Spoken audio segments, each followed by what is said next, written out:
You're making a huge mistake every time you put a houseplant in soil. What's so dangerous about soil? And what else are you supposed to use? And what does Moto Moto from the 2008 hit film Madagascar 2 Escape to Africa have to do with all this? I've spent so many hours looking at solutions, and now I'm gonna share with you why my life has gotten so much better since moving away from those nasty, soggy, and frankly massive bags of soil from Home Depot. But first, there are a couple things that you need to know. Hey, are you good? Yeah, you ever notice how every time you buy a plant, it comes with an uninvited gang of tiny suicidal bullies that raid your house and make you never want to buy another plant again? You know, it kind of sounds like a skill issue. You might want to get rid of all of your plants right now. No, I'm serious. No, I'm not. You're not the problem, by the way, just to be clear, but you already know that. This probably isn't your first time dealing with these little So you do what probably most other people do. You grab your bottle of neem oil, you grab your pesticides, you grab those little sticky pads that Amazon kept trying to sell me for a while. They worked, by the way. They're all over my apartment. And if that doesn't work, you just douse all your plants in lighter fluid and burn your entire apartment complex to the... Guys, I'm just kidding.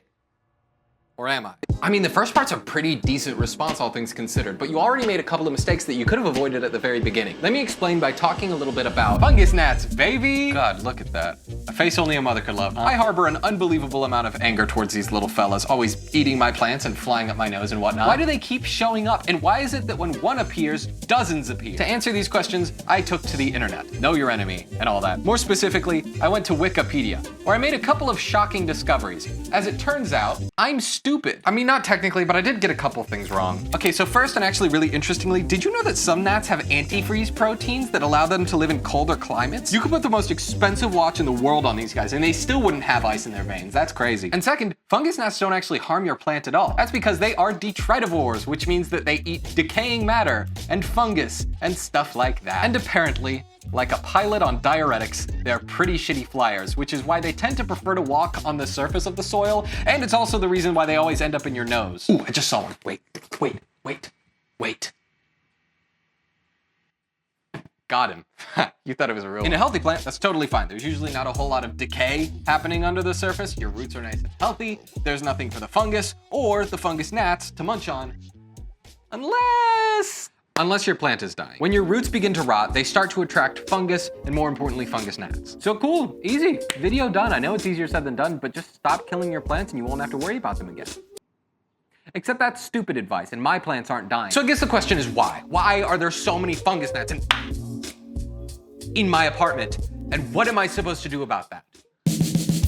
So here's my problem. My description from earlier was said in a joking tone, but I'm dead serious. They're wet, they're leaky, they smell bad. These bags are diabolical. Get me out of here. But as massive and soggy and leaky as these bags are, they do serve their purpose. They're cheap, and more importantly, they're accessible. Because if you're gonna put all your money towards buying the coolest plant that you can find, you don't wanna have to worry about what kind of dirt that you put it in. And besides, it's dirt. How dangerous could it really be for a plant? And it's not your fault for thinking that way. It's how I thought before I learned so much about plants that my brain went from a perfectly spherical, frictionless, aerodynamic slab of meat to having one entire wrinkle.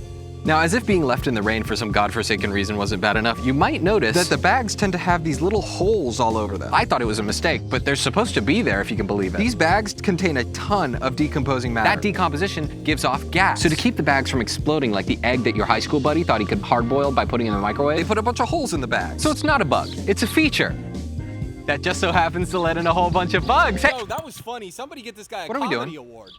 Who is that? So the result of the holes is obvious. It lets in bugs, and those bugs, when you bring them into your house, spread to all of your other plants, causing you to rip out your hair trying to get rid of them. It wouldn't even be so bad if the bugs would pay rent, but I've heard it's very difficult for bugs to get hired these days. I'll tell you what you can do to get rid of the bugs in just a second, because there are alternatives. But first, there's another reason that you probably shouldn't be using soil at all. And you can probably take a guess just by looking in this clear cup, but if you can't, let me explain. Except that I'm stupid, because I never actually defined to you what soil is. If you think it's just dirt, I mean, you're like kind of right, but it's a little bit more complicated than that. For the purposes of this video, whenever I talk about soil, I am talking about a non-sterile, organic potting medium that usually contains compost and other minerals like that. I hope that that clears up a little bit of confusion. And now back to the video. Your plant's roots are the most important part of its body. They don't just take in water, they take in air, nutrients, and if you're not careful, harmful bacteria. Your plant will not exist without its roots. There's just one small problem though. You can't see what the hell is happening down there. He's keeping secrets from me, and I think I deserve to know them. Stop being selfish, you stupid idiot. I just want to love you.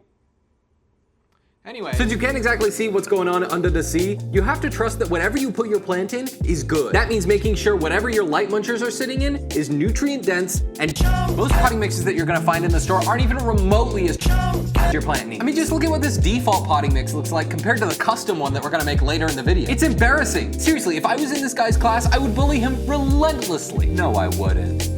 But if I did, he would like kind of deserve it a little bit, you know what I mean? In order to add some chunk to your mix, hey, is there any possibility that we can get the hippo off the screen? Please, permanently? Thank you. Editors, am I right?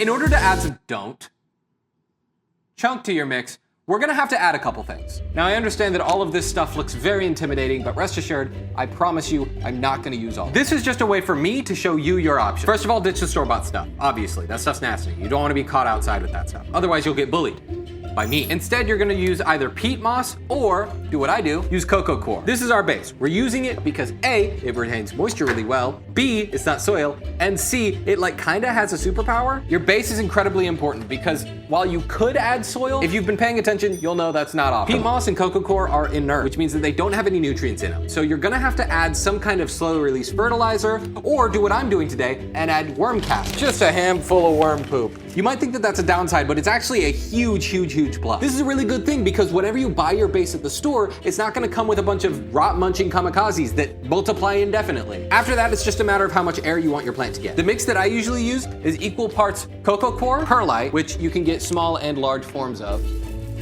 a ton of perlite, and orchid bark. Maybe a little bit of worm casting if I'm feeling a bit spicy that day. And that pretty much works perfectly for me.